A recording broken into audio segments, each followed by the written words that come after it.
Assalamualaikum warahmatullahi wabarakatuh. Perkenalkan, saya Siti Nisa Aulia dengan NIM akhir 23 dari Prodi Pendidikan Matematika UIN Jakarta.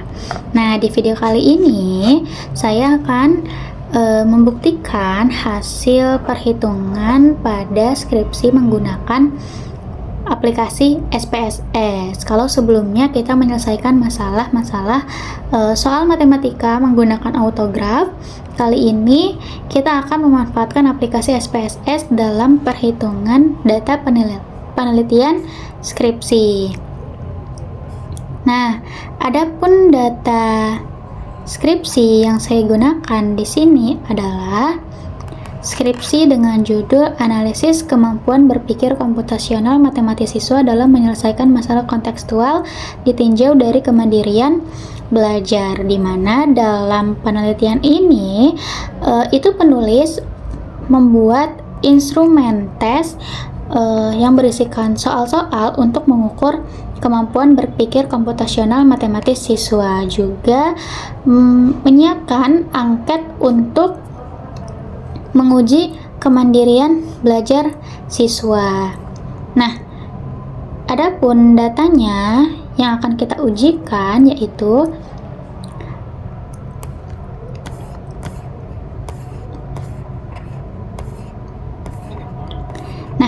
pada penelitian ini itu dilakukan beberapa uji seperti uji validitas, uji reliabilitas, lalu uji normalitas, homogenitas, dan juga uji hipotesis. Nah, di sini peneliti itu melakukan pengujian terhadap instrumen tes kemampuan berpikir komputasional matematis siswa dengan perangkat lunak IBM SPSS 25. Nah, mari kita cari datanya terlebih dahulu. Nah, di sini ada data hasil perhitungan uji taraf kesukaran. Namun di sini itu ternyata peneliti tidak mencantumkan data untuk uji validitas. Tapi karena setelah saya teliti kembali, itu jumlah datanya sama dan instrumen tesnya juga sama. Di sini sama-sama instrumen tes kemampuan berpikir komputasional matematis siswa. Itu artinya pada uji validitas itu peneliti menggunakan data ini untuk menguji apakah instrumen tes yang digunakan untuk mengukur kemampuan berpikir komputasional matematis siswa itu valid atau tidak. Nah, data ini sudah saya input melalui Excel, lalu saya copy paste ke aplikasi SPSS, di mana aplikasi SPSS yang saya gunakan ini adalah versi 16. Jadi ini adalah versi yang sangat lama. Oke, langsung saja untuk melakukan uji validitas dan reliabilitas pada instrumen tes kemampuan berpikir komputasional matematis siswa. Pertama tentunya kita input data yang sudah kita buat di Excel sebelumnya. Nah, di sini datanya sudah saya masukkan mulai dari soal pertama ini. Lalu kalau kita sudah input datanya pada data view, kita beralih ke variabel view. Nah, nama-nama di sini itu tadinya bukan A_1 tapi adalah var 00000 gitu. Nah, sebelum kita mengolah datanya, kita ubah terlebih dahulu, disesuaikan dengan data yang tersedia.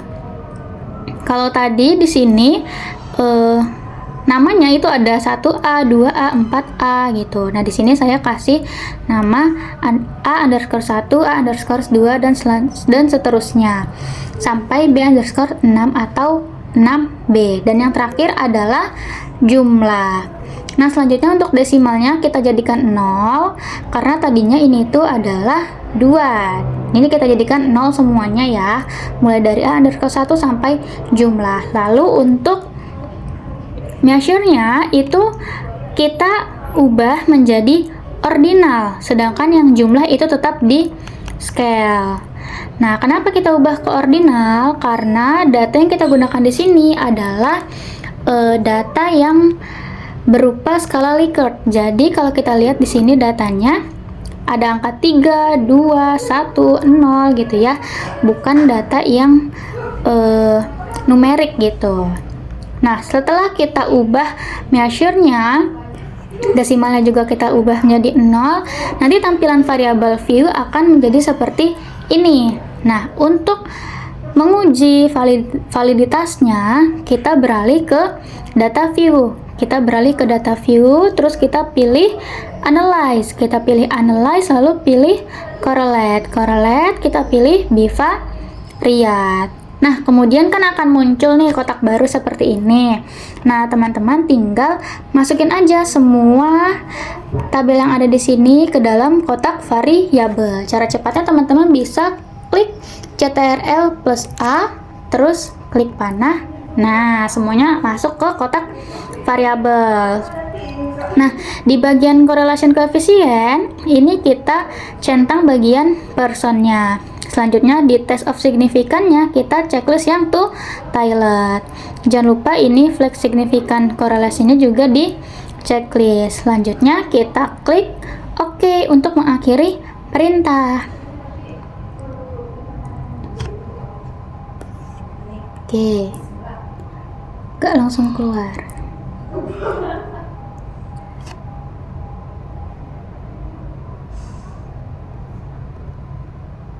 Nah, ini dia outputnya. Oke, kalau kita lihat di sini, ya, lihat data yang digunakan dalam uji validitas ini itu terdiri dari 37 responden. Kalau jumlah datanya itu 37 responden, berarti derajat kebebasan untuk uji validitas ini adalah N-2 sama dengan 35. Dengan taraf signifikansi 5%, berarti nilai R tabel yang diperoleh adalah sebesar 0,325. Nah, bagaimana cara melakukan interpretasinya terhadap output SPSS dalam uji validitas ini? Yaitu apabila butir-butir soal ini itu memiliki nilai R hitung yang lebih besar dari atau sama dengan R tabel, maka dia dikatakan valid. Jika sebaliknya, jika R hitungnya itu kurang dari R tabel, maka dia tidak valid. Nah, berdasarkan hasil yang sudah kita lakukan di sini, bisa kita lihat bahwa dari ke-12 item pertanyaan ini, item soal ini, itu memiliki nilai R hitungnya yang lebih besar dari R tabel, sehingga dari ke-12 soal dalam instrumen kemampuan berpikir komputasional siswa itu seluruhnya dinyatakan valid, sehingga dia dapat digunakan untuk mengukur kemampuan berpikir komputasional matematis siswa. Nah, lalu bagaimana untuk reliabilitasnya? Nah, untuk reliabilitasnya, caranya kita pilih analyze, lalu kita pilih scale. Setelah scale, kita pilih reliability analysis. Kemudian di sini akan muncul kotak baru. Nah, pada kotak reliability analysis ini, kita masukkan semua variabel ke dalam kotak item.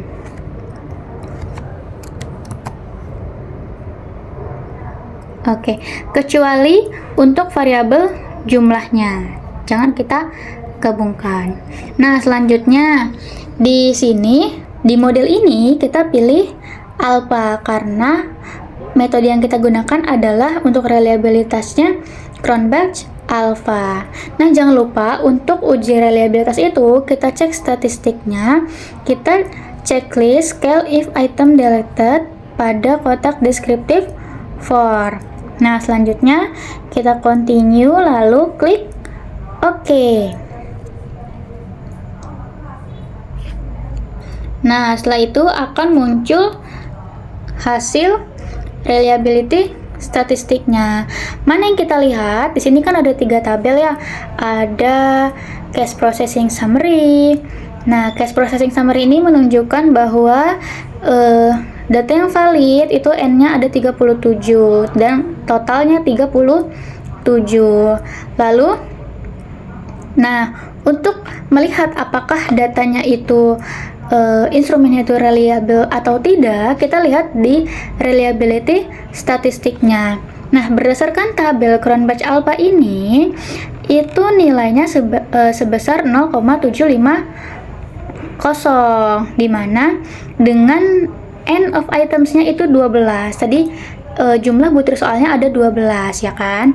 Nah, karena 0,750 ini dia berada pada rentang antara 0,7 sampai 0,90. Kalau kita lihat di tabel of reliability, untuk rentang itu 0,750 ini dia termasuk dalam rentang yang memiliki reliabilitasnya tinggi gitu. Jadi dengan demikian instrumen tes ini berarti dia cukup konsisten untuk digunakan dalam pengumpulan data penelitian kayak gitu.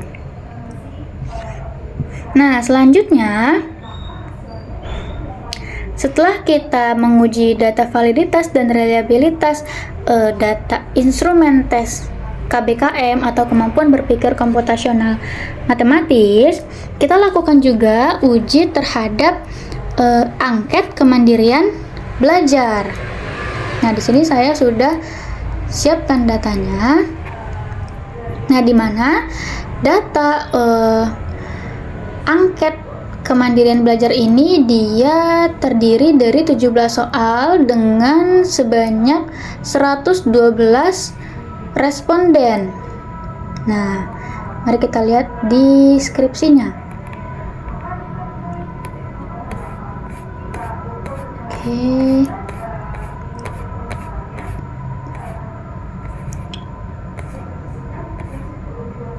Nah,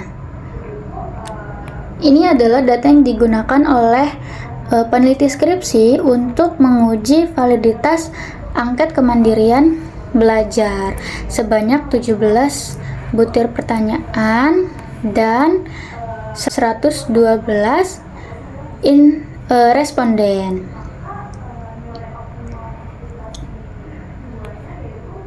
Seperti biasa, input datanya terlebih dahulu dengan masing-masing butir soal, lalu di yang paling terakhir itu ada jumlah atau total skornya. Lalu pada menu variable view kita ubah namanya menjadi soal underscore 1, soal underscore 2, disesuaikan hingga yang terakhir itu kita tulis dengan total underscore score.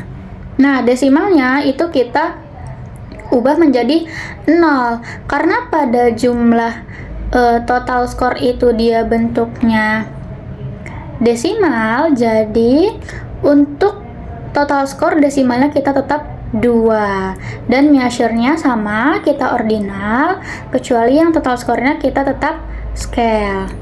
Lalu untuk uji validitasnya kita ke data view, kita klik analyze, kita klik correlate, bivariate, CTRL-A, kita pindahkan semua variabel ke variabel kolomnya. Terus correlation koefisiennya personnya di checklist, two-tailed, dan flex significant correlation.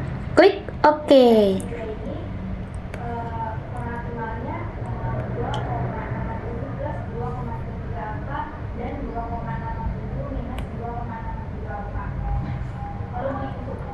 Nah, ini adalah output yang dihasilkan dari uji validitas instrumen angket kemandirian belajar. Nah, kalau kita lihat di sini, kalau teman-teman ingin mudah untuk melihatnya apakah dia valid atau tidak, di sini ada catatan. Kalau bintang 1 itu berarti dia signifikan. Pada taraf signifikansinya itu 0,05. Sedangkan yang bintangnya ada 2 itu dia signifikan pada taraf signifikansi 0,01. Nah, kita lihat di sini itu semuanya dinyatakan valid karena nilai R hitungnya itu lebih besar dari nilai R tabel. Kalau kita hitung R tabelnya, di sini kan N-nya itu ada 112, berarti derajat kebebasannya adalah 110.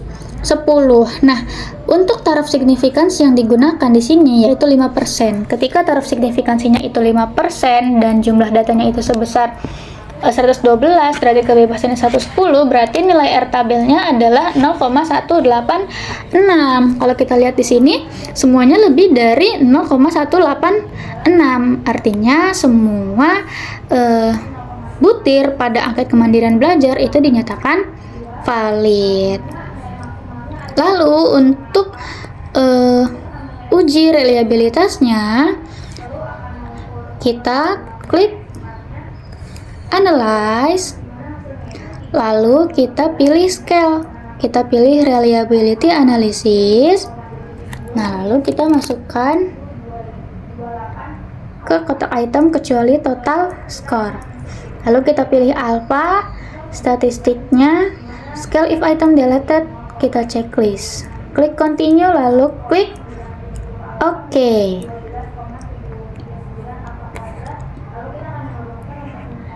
Nah, di sini kita lihat pada tabel reliability statistiknya. Pada tabel reliability statistiknya, itu nilai Cronbach alpha-nya adalah 0,915 dengan end of items-nya 17, di mana nilai 0,915 ini dia berarti berada pada rentang yang akhir, atau dia memiliki reliability yang sangat tinggi, kayak gitu. Berarti hal ini menunjukkan kalau instrumen angket kemandirian belajar itu dia konsisten dalam mengukur konstruk kemandirian belajar siswa. Nah, setelah itu, setelah instrumen tes KBKM atau kemampuan berpikir komputasional matematis siswa itu diuji validitas dan reliabilitasnya, instrumen angket juga diuji validitas dan reliabilitasnya. Selanjutnya, setelah kedua instrumen tersebut diujikan kepada siswa, lalu kita uji normalitas. Nah, di mana dalam uji normalitas itu yang digunakan adalah total skornya.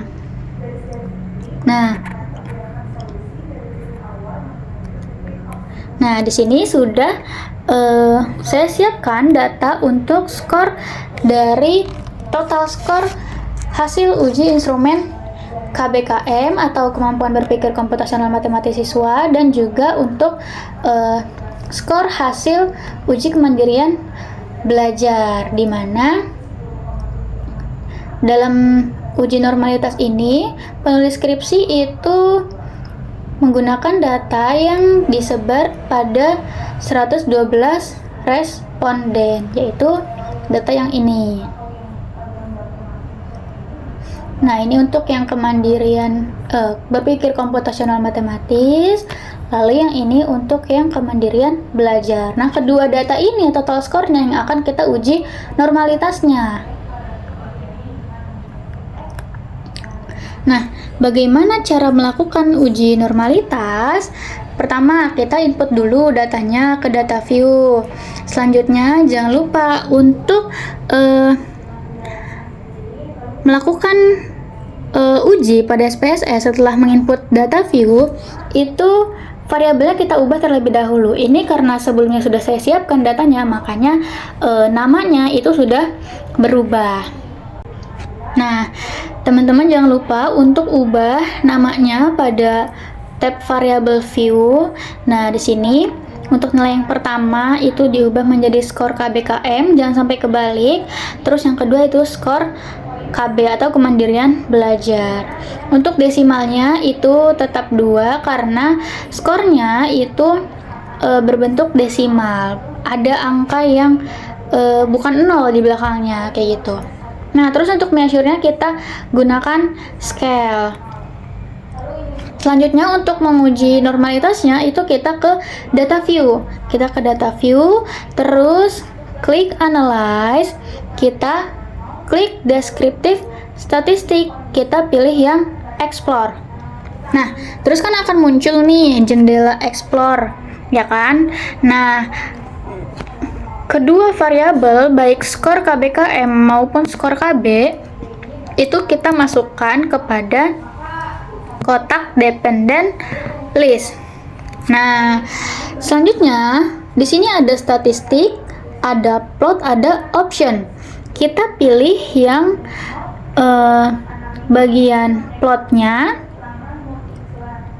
Nah, lalu di sini normality plot with test-nya kita checklist, kita klik continue, lalu oke. Nah, nanti keluar outputnya seperti ini. Nah, ini kan ada banyak banget ya.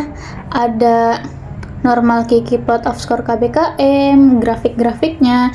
Nah, teman-teman, supaya nggak bingung itu bisa ke bagian tabel yang, nah ini. Di sini ada 3 tabel, ada tabel case processing summary, ada tabel deskriptif, dan ada tabel test of normality. Nah, di sini pada tabel deskriptif itu menunjukkan untuk rangkuman deskriptif statistik dari skor KBKM dan skor KB. Mulai dari rata-rata, terus mediannya, variansnya, standar deviasinya, minimum, maksimum, kayak gitu. Nah, untuk uji normality ini yang kita fokuskan adalah pada tabel test of normality-nya. Ya, kita fokus di tabel test of normality-nya. Uji tes normalitas ini kan kita tujuannya supaya tahu nih apakah data dari masing-masing variabel di penelitian ini tuh berdistribusi normal atau tidak gitu ya. Nah, berdasarkan hasil tes uji yang sudah kita lakukan pada tabel ini, nah uji normality ini dilakukan dengan 2 metode, ada Kolmogorov-Smirnov dan Shapiro-Wilk yang kita lakukan. Nah, dari 2 metode yang kita gunakan ini ada skor KBKM dan skor KB. Untuk variabel kemampuan berpikir komputasional matematis itu pada metode Kolmogorov-Smirnov itu dia taraf signifikansinya itu ada 0,002 ya. Sedangkan pada uji Shapiro-Wilk dia signifikansinya 0,000. Nah, berarti ini baik dengan metode Kolmogorov ataupun Shapiro-Wilk itu punya nilai signifikansi di bawah 0,005. Nah, sehingga dapat disimpulkan bahwa skor KBKM itu atau data pada kemampuan berpikir komputasional matematis siswa itu dia tidak berdistribusi normal. Sementara pada variabel skor kemandirian belajar kita lihat di sini nilai signifikansinya itu ada 0,018 untuk yang Kolmogorov-Smirnov. Sedangkan untuk yang metode Shapiro-Wilk itu nilai taraf signifikansinya adalah 0,169. Nah, ini itu dia terdapat perbedaan hasil ya kan. Menggunakan metode Kolmogorov-Smirnov dia menunjukkan datanya tidak normal pada skor KB ya kan. Nah, sedangkan pada metode Shapiro-Wilk dia nilai signifikansinya itu lebih dari 0,05. Pada Shapiro-Wilk dia menyatakan skor KB ini normal, sedangkan pada metode Kolmogorov dia menyatakan skor KB ini tidak normal. Nah, bagaimana caranya untuk menentukan apakah data ini normal atau tidak supaya kita bisa memutuskan untuk tes selanjutnya itu kita menggunakan metode apa, seperti itu ya. Nah, caranya data yang kita gunakan dalam penelitian ini itu kan pada responden dengan jumlah 112 atau N-nya adalah 112 yang artinya datanya itu sebanyak lebih dari 50. Nah, karena datanya itu lebih dari 50, maka hasil dari uji Kolmogorov-Smirnov yang lebih sesuai untuk digunakan dijadikan sebagai dasar interpretasi gitu. Makanya dapat kita simpulkan bahwa data skor KBKM dan skor KB itu dia tidak berdistribusi normal, sehingga nanti di tes selanjutnya untuk uji hipotesis kita bisa gunakan uji non parametrik seperti itu. Nah, setelah uji normalitas, kita uji homogenitas. Kita buka data homogenitas terlebih dahulu.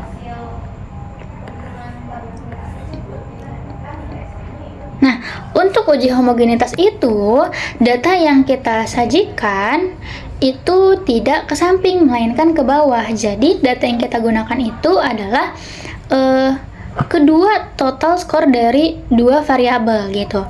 Yang atas itu adalah total skor KBKM, yang bawah itu adalah total skor dari KB atau kemandirian belajar.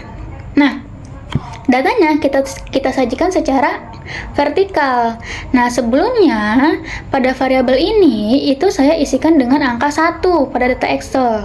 Lalu kita paste ke SPSS di data view ini.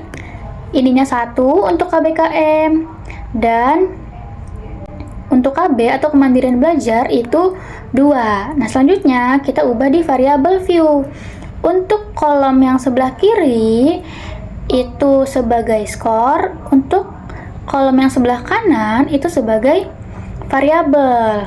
Nah, tadi sebelumnya itu kan pada yang kolom variabel itu berupa angka 1 dengan 2. Nah, makanya di sini kita ubah kalau untuk uji homogenitas itu value-nya. Kita pilih klik sini. Nah, di sini bisa kita tambahkan 1 untuk KBKM, lalu nanti di add. Kita tambahkan lagi value-nya 2 untuk KB, lalu klik OK. Nah, desimalnya karena skor itu dia ada berupa desimal, bukan data yang genap, jadi desimalnya di sini tidak diubah. Sedangkan untuk variabel itu diubah menjadi 0. Untuk measure-nya, untuk skor itu berupa scale, sedangkan untuk variabel itu nominal. Nah, nanti setelah tampilan pada variabel view ini seperti ini, kita kembali ke data view. Nah, nanti teman-teman itu bisa klik tombol yang ini. Nah, ini adalah tampilan awal dari data pada saat diinput. Jadi ketika di variabel view values-nya itu sudah diubah, terus kita kembali ke data view, kita klik ini. Nah, nanti variabelnya berubah. Untuk 1 itu KBKM atau kemampuan berpikir komputasional matematis siswa. Untuk 2 itu KB atau kemandirian belajar. Nah, selanjutnya, bagaimana cara melakukan uji homogenitas? Ya, pertama, setelah datanya kita input tadi ya, sudah kita ubah variabelnya juga, kita ke data view, terus kita ke menu analyze. Kita klik menu analyze, terus kita pilih compare mean. Setelah kita pilih compare mean, di sini kan ada banyak pilihannya ya. Kita pilihnya yang one way ANOVA. Nah, ini pada kotak one way ANOVA itu ada kotak dependent list dan juga kotak faktor. Selanjutnya, kita masukkan variabel skor itu ke dalam kotak dependent list, sedangkan variabel itu kita masukkan kepada kotak faktor. Nah, selanjutnya kita di sini kan ada kontras, post hoc sama option. Kita pilih option. Nah, di statistiknya itu kita checklist yang homogeneity of variant test. Lalu klik continue dan klik OK.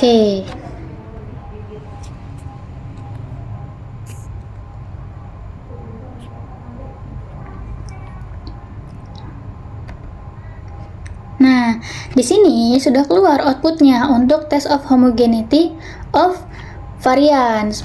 Nah, kita lihat di sini ada skor dari Lavene statistik, DF1, DF2 dan signifikansinya. Nah, di sini uji yang kita lakukan itu kan uji Lavene, di mana uji ini tuh kita pakai untuk kita tuh tahu nih apakah variansi data pada masing-masing kelompok baik KB, KM atau KB itu dia homogen atau enggak gitu.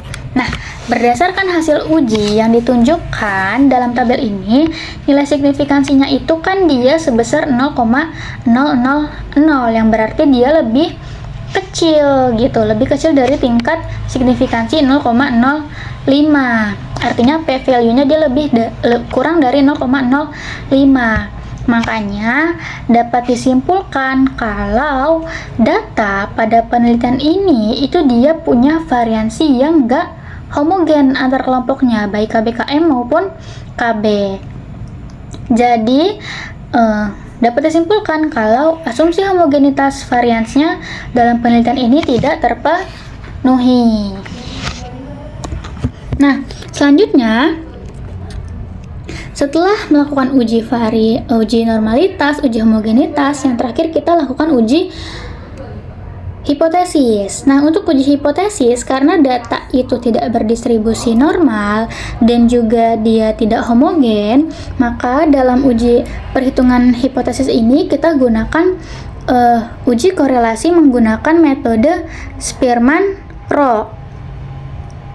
Oke, dalam melakukan uji korelasi yang digunakan itu adalah data skornya antara kedua variabel, baik variabel KBKM maupun skor KB. Seperti biasa, kita input dulu datanya di data view untuk total skornya, baik untuk variabel KBKM maupun skor KB. Lalu nanti teman-teman ubah untuk namanya pada tab variabel view. Nah, desimalnya di sini tidak diubah karena di sini datanya tidak genap. Lalu measure-nya yaitu scale. Nah, selanjutnya setelah semuanya tampilan pada variabel view ini seperti ini, untuk uji korelasi, uji hipotesis kita menggunakan korelasi Spearman.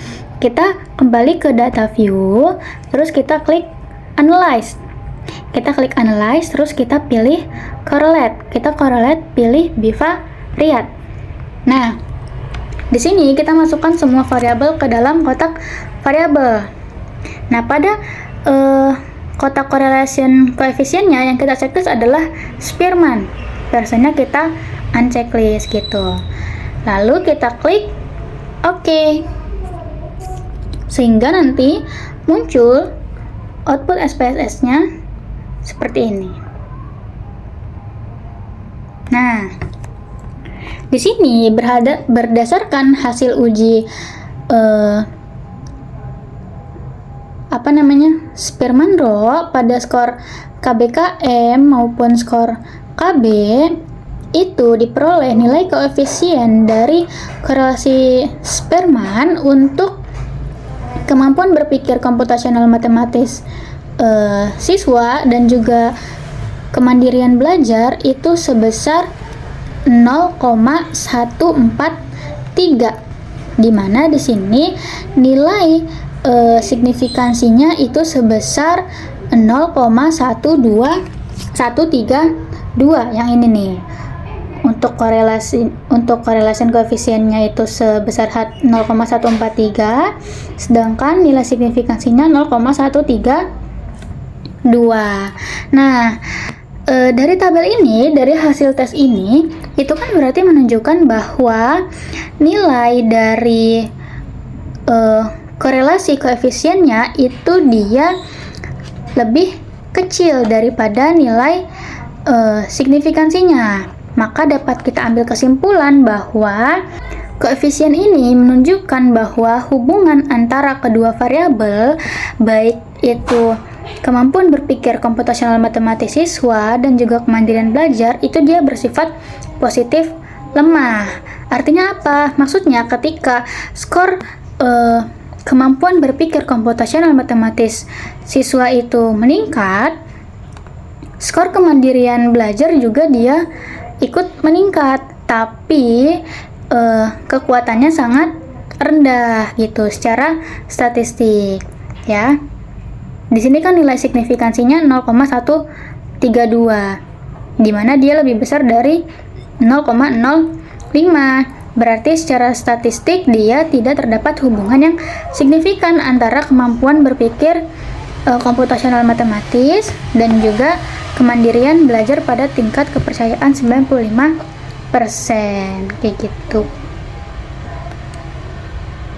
Baik, itu tadi penjelasan mengenai olahan data pada data penelitian skripsi oleh Kak Aul Kartikasari, ya. Kalau kita lihat kesimpulannya itu di skripsinya, ya. Datanya itu baik dari hasil perhitungan pada skripsi ini maupun data yang kita lakukan itu untuk instrumen uji validitas instrumen tes kemampuan berpikir komputasional matematis itu semuanya valid, benar, sama. Lalu untuk reliabilitasnya juga sama di sini di 0,750.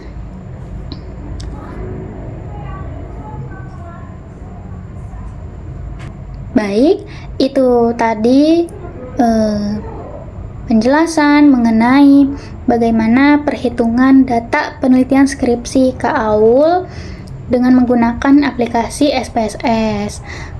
Semoga bermanfaat, kurang lebihnya mohon maaf. Wassalamualaikum warahmatullahi wabarakatuh.